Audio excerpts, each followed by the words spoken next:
سلام دوستان گرامی، زبان آموزان ارجمند. خوش آمدید به درس نوبتی زبان ترکی از کورس ترکی در 99 روز. درس هشتم است و موضوع شناسایی است. در درس های پیشینه یعنی چگونه شناس شدن، چگونه صحبت را آغاز کردن رو گرفتیم، یعنی یک چند گفتگوها، مکالمه ها و امروز باشد در محاوره ششم هستیم، دیالوگ التنجو. خب تنشمه یعنی شناسایی قسم چهارم ده هستیم. خب امروز سه شنبه هست، ساعت 7 این ویدیو در پریمیر گذاشته می شود و باز ساعت 8 از کتاب استانبول A1 نیز هست نوار. خب آغاز میکنیم. ادنز نه، ادنز نه. وقتی ما شما میخواهیم نام یک نفر رو بپرسیم ادنز نه میگوییم، یعنی برای احترام میگیم نام شما چیست.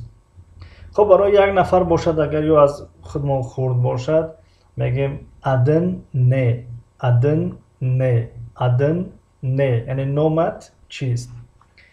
خب در جواب مثلا چون جواب میتیم بنیم ادم مصطفی، بنیم ادم مصطفی، یعنی مصطفی را هم به او می نویسن هم به اوی عادی می نویسن. خب در بعض جا این خیلی هم نوشته می شود بنیم ادم مصطفی. خب نام من مصطفی است. ادم محمد، ادم محمد، نامم محمد است. محمد همون محمد. خب مثلا می توانیم بگیم بنیم ادم محمد، بنیم ادم ملک، بنیم ادم زیبا و بگیم ادم زیبا، ادم ملک، ادم مصطفی، ادم محمد، ادم دلشاد، ادم فرهاد. خب و مثل همین، یعنی چگونه در زبان تاجیکی هم این چیز هست، نام من مصطفی است، نام من دلشاد است، نام من فلان فلان. بعد میگم که من دلشاد هستم، من دلشاد هستم، یا نام دلشاد است، نام. یعنی چند طریقه گفتار هست. و بعد از اینکه نام رو میپرسیم و جواب میگردونیم نرلیسینیز، نرلیسینیز، نرلیسینیز، نرلیسینیز، نرلیسینیز. شما از کجایید؟ نرلیسین از کجایی؟ نرلیسینیز برای شکل جمع استفاده می شود، یا که برای احترام میگیم نرلیسینیز از کجایید، و نرلیسین از کجایی برای یک نفر. سنین مملکت نرده، سنین مملکت نرده، یعنی کشور تو در کجا است. کشور تو در کجا هست از روی معنا، از روی کلمه های معنای خیلی میشه. سنین از تو، مملکت مملکت یعنی کشور، نرده در کجا. اما وقتی گفتن که سنین مملکت نرده، منظور که از کدام کشور هستی، از کدام کشور هستی. در جواب ben Tacikistanlıyım, ben Tacikistanlıyım, ben Tacikistanlıyım. من از تاجیکستان هستم، من از تاجیکستان هستم. خب و در اخیر tanıştığımıza memnun oldum, tanıştığımıza memnun oldum. از شناسایی شدم. Ben de tanıştığımıza memnun oldum, ben de tanıştığımıza memnun oldum. من نیز از شناسایی شدم. این مکالمه ششم بود و شناسایی قسم چهارم. باز بگذاریم در قسم پنجم، شناسایی قسم 5. خب hoş geldiniz، خوش آمدید، hoş bulduk، خوش باشید. یعنی یک نفر وقتی گفت که hoş geldiniz، نفر دیگر میگوید که hoş bulduk. عادتا در مغازه ها این چیز زیاد دیده می شود. وقتی که به پیش خزینه را میگن، کاسه را میگن، hoş geldiniz میگن و با در جواب میگیم که hoş bulduk، یعنی خوش باشه.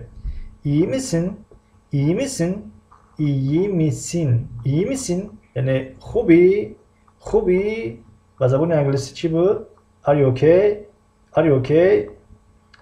خب teşekkür ederim. Teşekkür ederim. Teşekkür ederim. Teşekkür ederim. Yani teşekkür. Teşekkür. خب در ترجمه اگر مثلا تشکر ederim از کلمه etmek است یعنی etmek انجام دادن کردن ederim یعنی تشکر میکنم میشود اما در زبان ترکی تشکر میکنم فکر میکنم یا استفاده نمیشود یا که کم استفاده میشود تشکر میکنم تشکر میگیم در جواب یا sen تو چی برای چی اومد اینجا برای که iyi misin یک از گفت که iyi misin یعنی خوبی بعدا در جواب رحمت یا sen تو چی و sen nasılsın تو چی حال داری çok iyi این کلمه در زبان ترکی خیلی زیاد استفاده میشه çok یعنی زیاد خیلی çok iyi یعنی خیلی خوب çok iyi ana dilin ne یعنی زبان مادریت چیست خب benim ana dilim tacik dili benim ana dilim tacik dili یعنی زبان مادری من زبان تاجیکی است خب تمام خوب بسیار خوب این کلمه نیز زیاد استفاده میشه در زبان ترکی تمام در زبان ترکی تمام میگیم به معنای که تمام شد اما در زبان ترکی به معنای اوکی استفاده میشه gidiyoruz tamam yani خوب بسیار خوب tamam خب و شناسایی قسم ششم هم میخونیم iyi misiniz خوبه ya siz şuma çi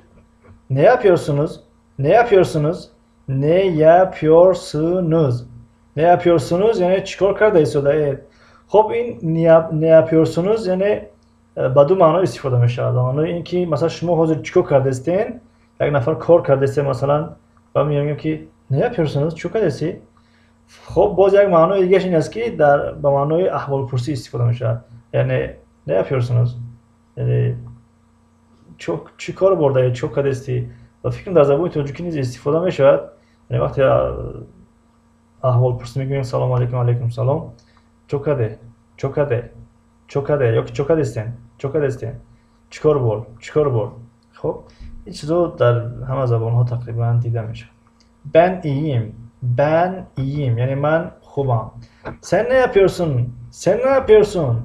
ne yapıyorsun yani تو چیکار کرده استی تو چیکار کرده ایستاده‌ای اما گفتیم که با معنای احوال پرسی میشه یعنی وقتی هر نفر گفت که ne yapıyorsunuz iyiyim çok şükür yani خوبم شکری به نهایت زیاد و در جواب میگم که sen ne yapıyorsun تو çok adesti تو چی حال داری مقصد ben de iyiyim من هم خوبم جواب رو نگاه کنیم اگر مثلا در اینجا ne yapıyorsunuz گفت یعنی چیکار کرده ایستاده‌ای اما در جواب ben iyiyim گفت ben iyiyim یعنی من خوبم اگر به معنای ne yapıyorsunuz مثلا به معنای چیکار کرده استی حاضر استفاده شود مثلا یک نفر میدارد از در میگه ne yapıyorsunuz بعدا من جواب میدم که kitap okuyorum kitap okuyorum yani kitap خوندستم یا اگر نوشته است باشم yazıyorum نوشته استم اما وقتی ملاقات با هم دیگر یعنی وقتی که واخوردن این چیز به معنای احوال پرسی می شود یعنی به معنای چیکار برده چیکار کرده استی چیکار برد خیلی به معنای همین خب sen İngilizce biliyor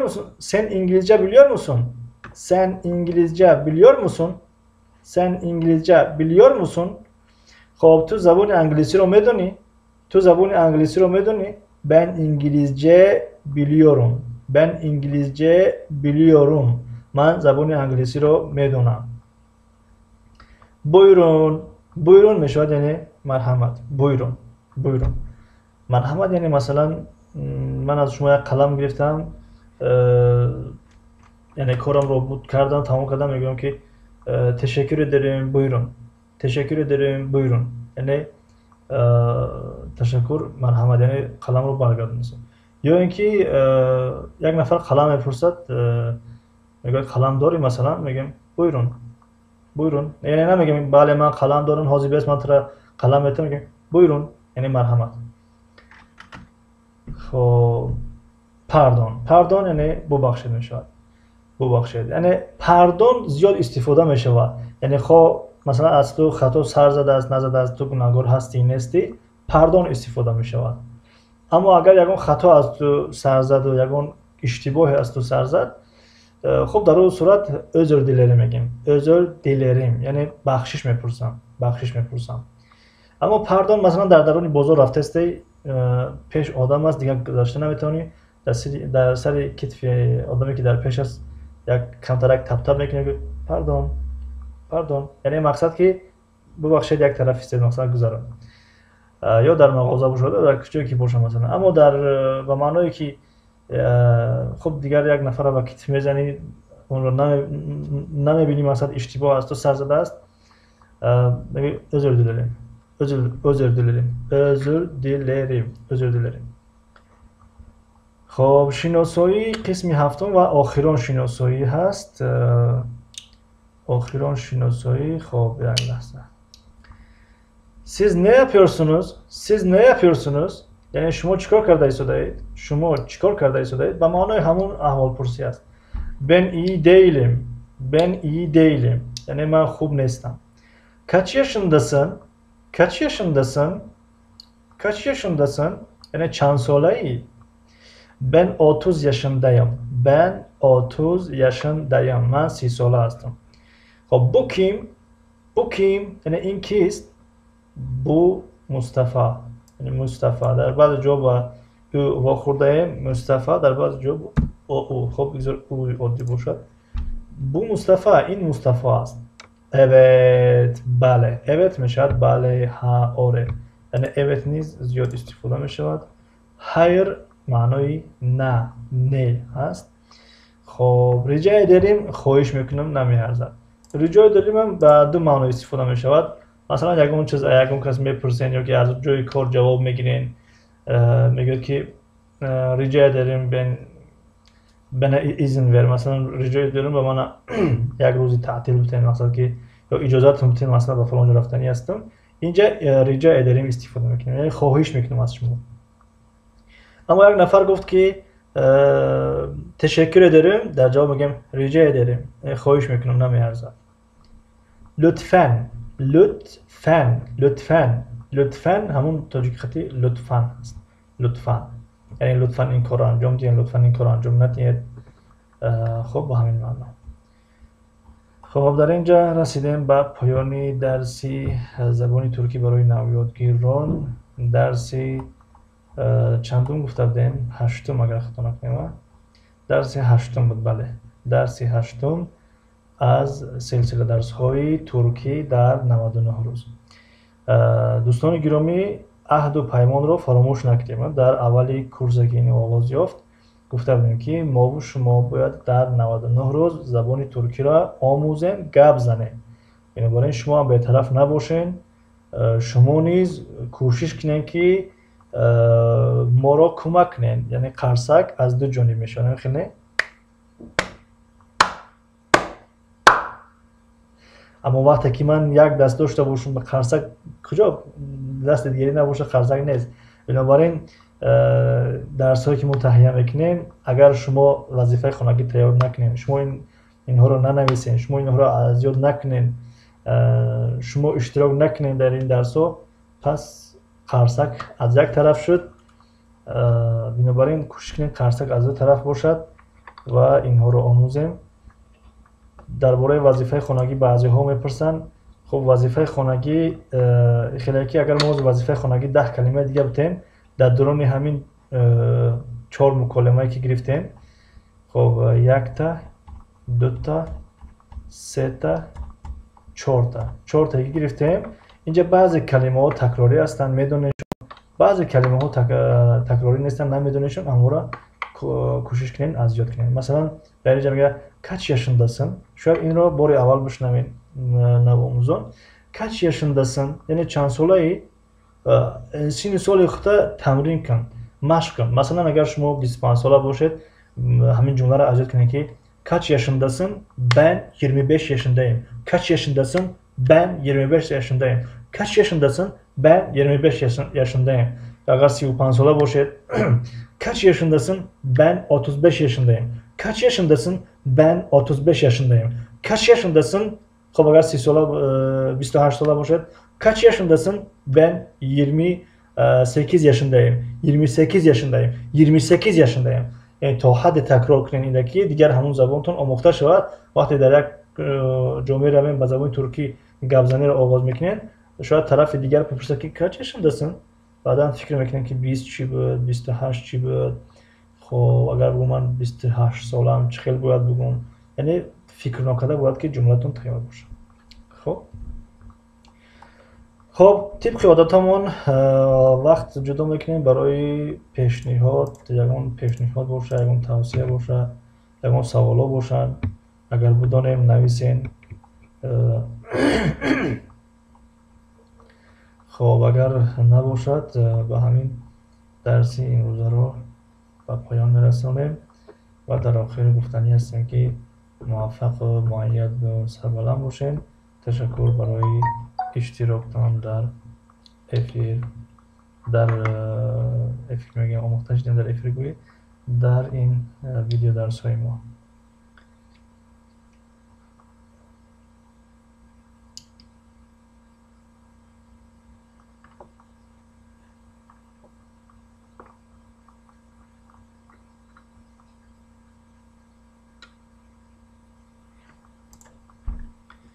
خب خدا نگهدار تا درس نوبتی. امروز ساعت 8 نیز درس است. 8 به وقت مسکو.